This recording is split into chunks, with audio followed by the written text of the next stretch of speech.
ঠান্ডা মাথায় আজকে রাতের বেলা চিন্তা করবা যে আল্লাহ পাক তোমাকে কি জন্য দুনিয়ায় পাঠিয়েছেন। একটু চিন্তা করবা, 1 মিনিট একটু চিন্তা করবা যে তুমি পৃথিবীতে নাই, তুমি পৃথিবীতে নাই, তুমি মারা গেছো। চিন্তা করবা তুমি মারা গেছো। এরপর চিন্তা করবা তুমি যে মারা গেছো পৃথিবীর কারো কোনো সমস্যা হচ্ছে কিনা। তুমি যে মারা গেছো পৃথিবী কি থেমে আছে? তোমার পরিবার থেমে থাকবে? তোমার শিক্ষা, তোমার বন্ধু বান্ধব, তোমার আত্মীয় স্বজন কেউ থেমে থাকবে? কেউ থেমে থাকবে না। তুমি পৃথিবীতে থাকো বা না থাকো কারো কিছু আসে যাবে না। আল্লাহ পাক তোমাকে যে পৃথিবীতে রেখেছেন একটা সুযোগ খালি দিয়েছেন যাতে তুমি আল্লাহর দ্বীনের জন্য কিছু করতে পারো। এটাই আল্লাহ তোমার কাছে চান, আর কিচ্ছু চান না। আর কিচ্ছু আল্লাহ তোমার কাছে চান না। আল্লাহ চান তুমি একজন ভালো মানুষ হও, ভালো মুসলিম হও এবং দ্বীনের জন্য কিছু খেদমত করে পৃথিবী থেকে বিদায় নাও। এই দিন তুমি ছাড়াও বিজয়ী হবে ইনশাআল্লাহ। তুমি থাকো বা না থাকো এই দিন কিন্তু বিজয়ী হবেই। হয় তোমাকে নিয়ে হবে অথবা তোমাকে ছাড়াই হবে। জীবনের উদ্দেশ্য ফিক্স করো। জীবনের উদ্দেশ্য একটাই, জান্নাত। জান্নাত পাওয়ার জন্য যা করা দরকার তাই করতে হবে। কোরআন হাদিস মেনে চলা থেকে শুরু করে আমল করা, আদব আখলাক সবকিছু এর মধ্যে চলে আসবে ইনশাআল্লাহ। আল্লাহ পাক তোমাকে পথ দেখাবেন। আগে তুমি জীবনের উদ্দেশ্য ফিক্স করো। একটা কথা বলি, সবাই তোমাদেরকে বলবে জীবনে সফল হতে হবে। অনেক কথা আমি বলছি আমার ব্যক্তিগত অভিজ্ঞতা থেকেই বলছি। আল্লাহ পাক আলহামদুলিল্লাহ ফার্স্ট সেকেন্ড ছাড়া রেজাল্ট আমাদের হতো না। যখন থেকে আমরা বুঝতে পেরেছি যে ট্র্যাকে আমরা যাচ্ছি সে ট্র্যাকটা ভুল, সে ট্র্যাকটা ভুল, এই বুঝটা যখন থেকে আসছে আমাদের মধ্যে, আমরা চেষ্টা করছি অন্যদেরকে আমাদের শিক্ষা দিয়ে সচেতন করার জন্য। আমরাও ভুল করেছি, ভুলের উপর ভুল করেছি। আল্লাহ পাক যেন মাফ করেন, আল্লাহুম্মা আমিন। সাফল্যের সংজ্ঞা শেখানো হতো আমাদেরকে পরিবার থেকে। সফল হতে হবে বাবা, নিজের পায়ে দাঁড়াতে হবে, বাবাকে দেখতে হবে, মাকে দেখতে হবে, অমুক তমুক ইত্যাদি ইত্যাদি। বিয়ে করবি কি নিয়ে, তোর তো কিছুই নাই, বলে নাই কথাগুলো আপনাদের। চাকরি বাকরি করতে হবে, প্রতিষ্ঠিত হতে হবে। শোনো, সাফল্যের একটা সংজ্ঞা দিয়েছেন আল্লাহ কোরআনে, একটাই সংজ্ঞা, সূরা আল ইমরানের মধ্যে আছে। আজকে আমি সব ডিটেলস বলার সময় পাচ্ছি না। সূরা আল ইমরানের মধ্যে আছে কুল্লু নাফসিন যায়িকাতুল মাউত, প্রত্যেকটা নফস মারা যাবে এবং কিয়ামতের মাঠে তাদের পুরোপুরি প্রতিদান তাদেরকে দেয়া হবে। এখানে আল্লাহ সাফল্যের সংজ্ঞা দিয়েছেন, ফামান যুহজিহা আনিন নার ওয়া উদখিলাল জান্নাহ ফাকাদ ফাজ। ওই দিন কিয়ামতের মাঠে যাকে জাহান্নাম থেকে বাঁচানো হবে আর জান্নাতে প্রবেশ করানো হবে, ফাকাদ ফাজা, এই ব্যক্তি হচ্ছে সফল। সাফল্যের সংজ্ঞা কোথায় পাইলেন? যদি আমরা জাহান্নাম থেকে বাঁচতে পারি প্রত্যেক ব্যক্তি এবং জান্নাতে যেতে পারি, সেই সফল। এছাড়া কেউই সফল না, এই পৃথিবীর কেউই সফল না, কেউ না। সে যত বড় রাষ্ট্রনেতা হোক, পণ্ডিত হোক, বিজ্ঞ হোক, পণ্ডিত কে হয় হোক, যার দাপটে সারা বিশ্ব কাঁপে, এও সফল না যদি না সে জান্নাতে যেতে পারে। কিন্তু একজন এই ভ্যান চালক, এক রিক্সা চালক, এক আমার ওই গরিব চাচা, ওই কৃষক, সে যদি হিসাব দিয়ে জান্নাতে যেতে পারে, সে সফল। তিনি সফল, তিনি আল্লাহর কাছে পছন্দের বান্দা।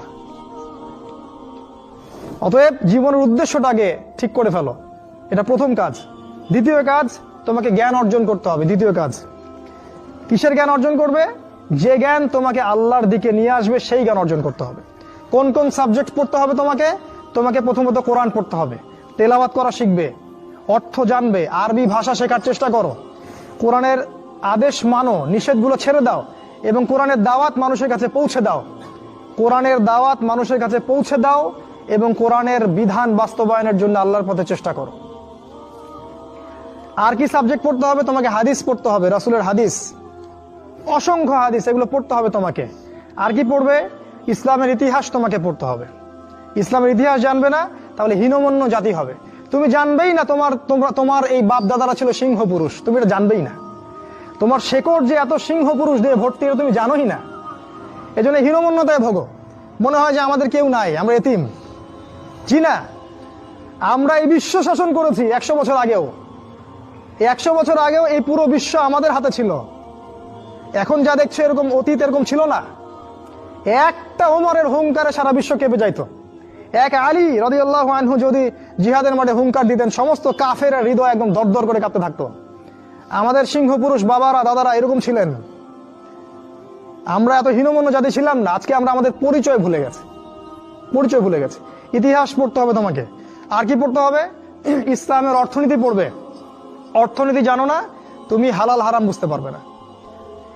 ওরা তোমার সাথে প্রতারণা করে এমন হারাম ঢুকিয়ে দিবে তুমি বুঝতেই পারবে না এটা হারাম ছিল। ইকোনমিক্স পড়তে হবে, খুব ইম্পর্টেন্ট সাবজেক্ট এই জামানার জন্য।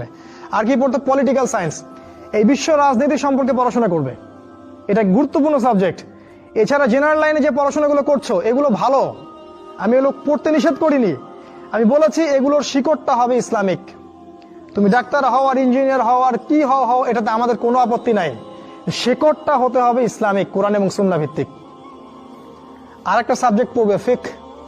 ফিকহ যদি না পড়ো তাহলে কি হবে জানো? তাহলে নফল মোস্তাহাব আমলগুলো নিয়ে মারামারি কাটাকাটি করে ফরজ ঐক্য নষ্ট করে ফেলবা। এখনকার দেখো না যে অল্প কিছু পড়াশোনা করে, 2 পাতা পড়াশোনা করে দায়ী হয়ে গেছে একেবারে। কোরআনটা ঠিক মতো পড়তে পারে না, কোরআনটা রিডিং ঠিক মতো পড়তে পারে না, বড় বড় ফতোয়া দিয়ে বেড়াচ্ছে ওইটা হালাল আর ওইটা হারাম, ওইটা অমুকের এই নাই অমুকের সেই নাই। হচ্ছে না এটা ফিকহ না জানার কারণে হচ্ছে। ফিকহের বুঝ কঠিন বুঝ, গভীর বুঝ। এই জন্য ইমাম আবু হানিফা থেকে শুরু করে যত ফকিহ ছিলেন সবাইকে ভক্তি শ্রদ্ধা সম্মান করতে শিখো। ফিকহটা অনেক কঠিন একটা জিনিস। আমরা তো এখানে সমালোচনা বেশি করতে চাই, এটা ঠিক না। এই ফিকহের জ্ঞান না থাকলে তুমি কোনটা ফরজ, কোনটাকে বেশি গুরুত্ব দেওয়া লাগবে, কোনটা নফল, কোনটাকে মুস্তাহাব, কোনটা ওয়াজিব পর্যায়ের, কোনটা সুন্নতে মুআক্কাদা, কোনটা কি সব বুঝতে পারবে না। আর না বুঝতে পারলে তুমি কি করবা? যে বিষয়ে ছাড় দেয়া যেত সেটাকে ছাড় না দিয়ে তুমি বড় বড় জিনিসগুলোকে ভেঙে ফেলবা। খেয়াল করে দেখবেন ছোট ছোট মাসআলাগুলোকে নিয়ে, যেগুলো ইখতিলাফি মাসআলা, যেগুলো নিয়ে সাহাবায়ে কেরামদের মধ্যে দ্বিমত ছিল, এগুলোকে নিয়ে বাংলাদেশে শত শত দল হয়ে গেছে। হয় নাই? কোন দল কি বলেছে আল্লাহ নাই? কোন দল বলে যে রাসূল নাই, কোরআন নাই, আমাদের কেবলা আলাদা, এটা বলে?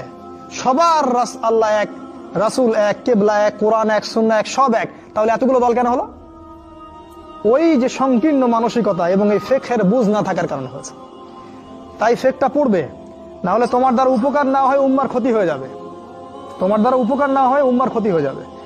আর 2-1টা সাবজেক্ট বলছি, জিও পলিটিক্স, ভূ রাজনৈতিক প্রেক্ষাপটটা পড়তে হবে তোমাকে। এর সাথে একটা সাবজেক্ট অবশ্যই পড়বে রাসূলুল্লাহ সাল্লাল্লাহু আলাইহি ওয়াসাল্লামের জীবনী। এই কয়েকটা সাবজেক্ট পড়তে পারো, শেষ জামানায় ইনশাআল্লাহ আল্লাহ পাক তোমার হাতে পতাকা দিবেন এবং তুমি আল্লাহর দ্বীনের পতাকা বহন করবে ইনশাআল্লাহ। জ্ঞান নাই, কিচ্ছু করতে পারবে না। যদি তুমি জ্ঞান অর্জন করতে না পারো তুমি বাতিলের মোকাবেলা করতে পারবে না। এখনকার যুদ্ধটা অস্ত্রের যুদ্ধ না, এখনকার যুদ্ধ জ্ঞানের যুদ্ধ। তুমি ওদের সাথে অস্ত্রের যুদ্ধ করে পারবে না। এখনকার যুদ্ধটা জ্ঞানের যুদ্ধ। ওটাও আসবে সামনে, যখন ইমামুল মাহদী আসবেন সারা বিশ্ব জুড়ে মালহামা শুরু হবে, তখন মহাযুদ্ধ। এই ফিজিক্যাল স্ট্রেংথ নিয়ে, মেন্টাল স্ট্রেংথ নিয়ে, ইমানের স্ট্রেংথ নিয়ে পারবে না। জ্ঞান অর্জন করো, কারণ রাসূল সাল্লাল্লাহু আলাইহি ওয়াসাল্লামকে প্রথম আল্লাহ আদেশ করেছেন ইকরা, পড়ুন পড়ুন পড়ুন। জ্ঞান নাই, সমাজ সংস্কার করতে পারবে না। এটা 2। 3 নাম্বার হচ্ছে জ্ঞান অনুযায়ী আমল করতে শেখো দ্রুত। যতটুকু জানলা আমল করতে শেখো, আগামীকালের জন্য ফেলে রাখবে না। আজকে যা শিখেছো আজকে আমল করো, রাসূলের সুন্নাহগুলোকে গুরুত্ব দিয়ে করো।